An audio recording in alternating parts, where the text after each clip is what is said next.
ঘড়িতে সময় তখন 6:30। টোটো করে শান্তিপাড়া থেকে মালবাজারে বাসে চেপে বসলাম। এরপর একে একে তিস্তা, লাটাগুড়ির বুক চিরে পৌঁছলাম চালসা। আমার আজকের গন্তব্য তোদেতাংতা। স্থানীয় গাড়িতে তখন চলছে মাল লোডিং।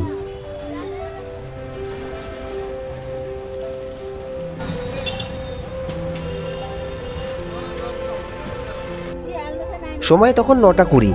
কিছু সময়ে গাড়ি রওনা দেবে তোদে বাজারের উদ্দেশ্যে। এইটি সকালের প্রথম গাড়ি হওয়ায় লোক থেকে জিনিসপত্রে গাড়ি ঠাসা থাকে। গাড়ির ওপরে প্লাই, দরজা, সাথে মুরগিও যাবে।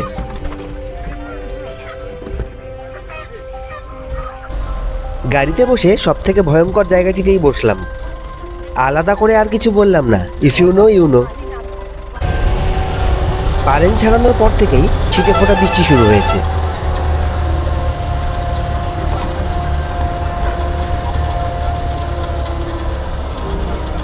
চড়াই উতরাই পথ বেয়ে গাড়ি চলছে তোদে বাজারের উদ্দেশ্যে।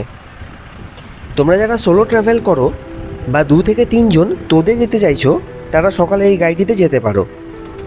গাড়িটির নাম লাসো। ড্রাইভারের নাম্বার ডেসক্রিপশন বক্সে দেওয়া থাকলো।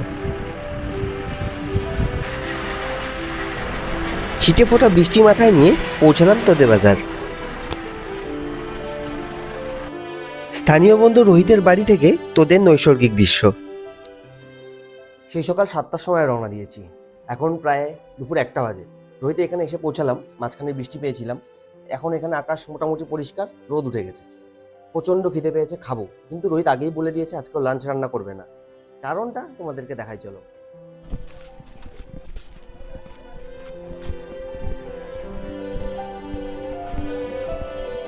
সেদিন ছিল রবিবার, আর রবিবার করে তোদে বাজারে হাট বসে।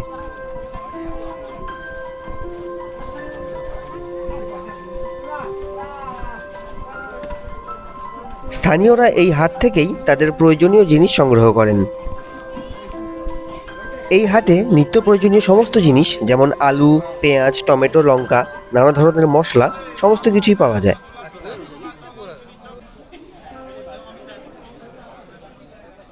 সপ্তাহে একদিন এই বাজার বসায়। জিলেপি, সিঙ্গারারও বেশ ভালোই চাহিদা।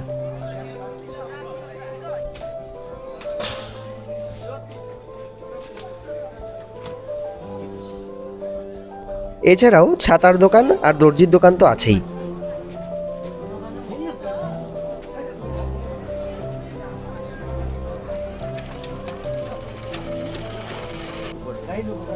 শেল রুটি ভাজা হচ্ছে। চারিদিকে এত খাবার অপশন থাকায় হাটবারে কেউ আর ব্রেকফাস্ট আর লাঞ্চ তৈরি করে না। সবাই এদিক ওদিক থেকে কিছু না কিছু খেয়ে নেয়।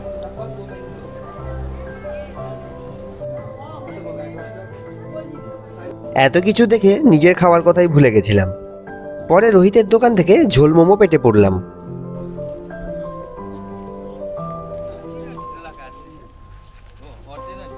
তোদে বাজারে রবিবার করে গাড়ি পার্কিংয়ের এক বিশাল সমস্যা। কেউ আগে গাড়ি রাখলে তা বের করা বিশাল কঠিন কাজ।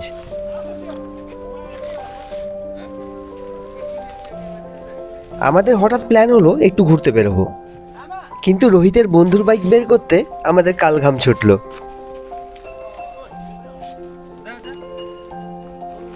গাড়ি ঠেলে জায়গা করে তারপর বাইক বের করা হচ্ছে।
অবশেষে বাইক বের করা গেল।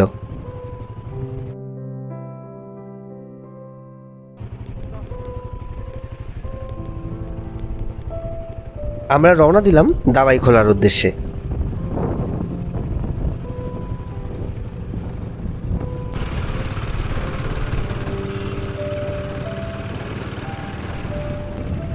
রাস্তা তো নেই বললেই চলে, একেবারে যাকে বলে of road adventure. Main road ये भी तो बन जाएगा। हाँ अब लगेगा शायद नेक्स्ट ईयर शायद होगा।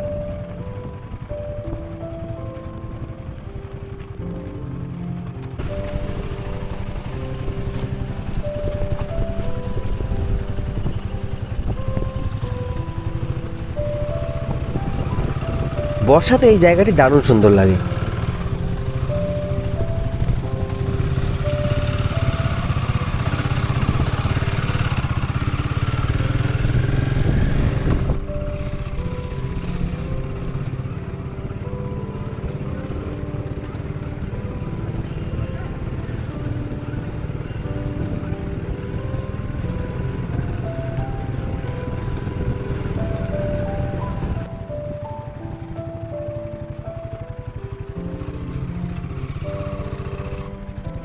जाएगा बाइक में से। हाँ चलो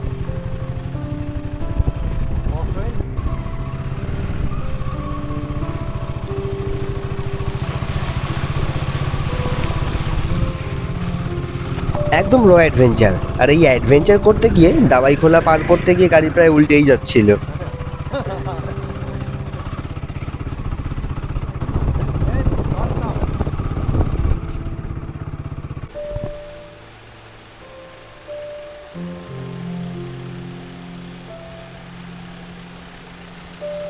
এভাবেই স্থানীয় গাড়ি ও স্থানীয় লোকেরা এই নদী পারাপার করে। বর্ষাকালে এই নদী পারাপার করা অনেকটাই কষ্টকর। এই দাবাইখোলা নদীকে ঔষধি গুণসম্পন্ন একটি নদী মনে করা হয়, সেই কারণেই নাম হয়েছে দাবাইখোলা।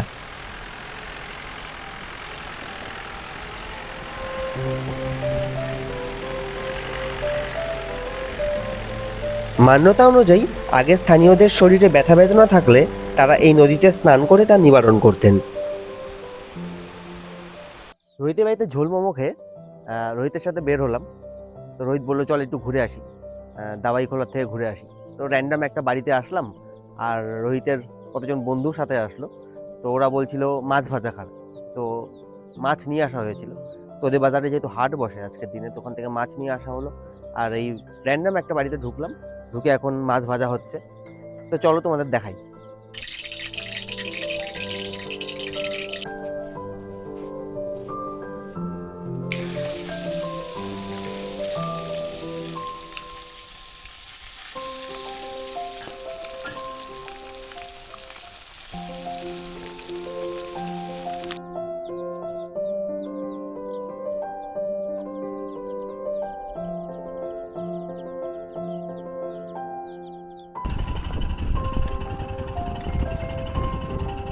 মাছ ভাজা সাবার করে আবার একটু অফরোডিং।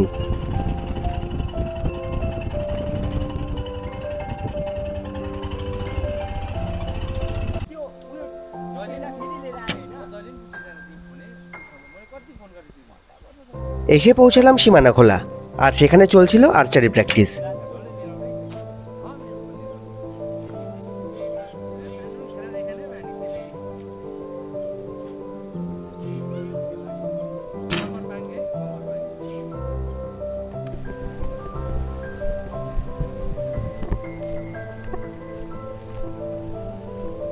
এই পাশ থেকে রাউন্ড শেষ, এবার ওই পার থেকে তীর ছোড়া হবে।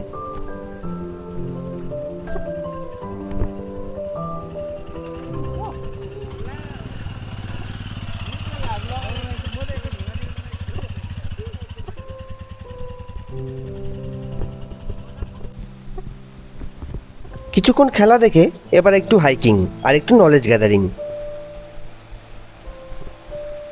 সীমানাখোলা নদীর পাশে অবস্থিত এই দাদার বাড়ি আমি বহুবার গেছি।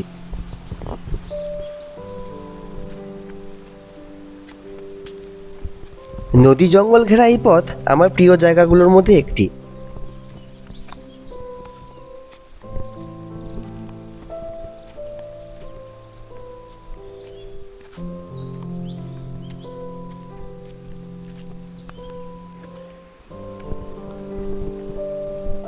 আমার এবারে তোদে তাংতে আসার কারণ রাই সম্প্রদায়ের এক বিশেষ অনুষ্ঠানের ডকুমেন্টেশন। পরের ভ্লগে থাকছে সেই সম্পর্কিত সম্পূর্ণ তথ্য।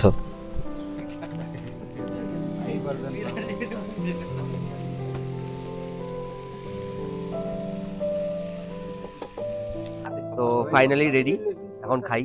রোহিত ভিডিও করছে পেছনে, এখন আমি খাবো। অনেক শুট হয়েছে, এখন খাওয়ার সময়।